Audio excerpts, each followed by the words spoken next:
Hello বন্ধুরা, সকলে কেমন আছো? আমি তো খুব ভালো আছি। অনেকদিন পর তোমাদের সাথে চলে আসলাম একটা নতুন স্কিন কেয়ারের ভিডিও নিয়ে। তোমরা তো আমার চ্যানেলে স্কিন কেয়ার ভিডিও দেখতেই ভালোবাসো।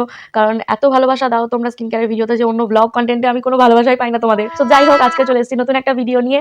তো আজকের ভিডিওটা হচ্ছে স্কিন কেয়ার টিপস নিয়ে কিছু কথা বলবো। আর স্কিন কেয়ার টিপসটা খুব বেসিক কিছু জিনিস দিয়ে, তোমরা ঘরোয়া পদ্ধতি দিয়েই কিন্তু সেই স্কিন কেয়ারটা করতে পারবে। মার্কেট থেকে কোনো জিনিস কিনে নিয়ে আসার প্রয়োজন পড়বে না, হোমমেড একদম। আর তোমাদের স্কিন ন্যাচারালি গ্লো করবে। তোমরা যদি সপ্তাহে একবার করে যদি স্কিন কেয়ারটা করো, এনাফ। আর যারা ডেলিকার বেসিকে বাইরে যাও, কাজের সূত্রে কলেজ যাও, স্কুল যাও, তারা এই স্কিন কেয়ার টিপসটা ফলো করতে পারো। তো চলো আজকে স্কিন কেয়ার ভিডিওটা শুরু করা যাক। ফার্স্ট স্টেপ হচ্ছে একটা ভিজে রুমাল দিয়ে ভালোভাবে আমি ফেসটাকে ক্লিন করে নিব।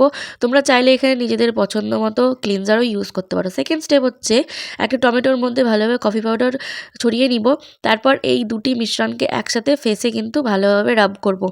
আর যাদের একটুখানি প্রবলেমেটিক স্কিন আছে তারা কিন্তু অবশ্যই একবার স্ক্রাব করে নেবে টমেটোর সাথে একটুখানি চিনি মিশিয়ে, তারপরে কিন্তু এই ফেসিয়ালটা করবে।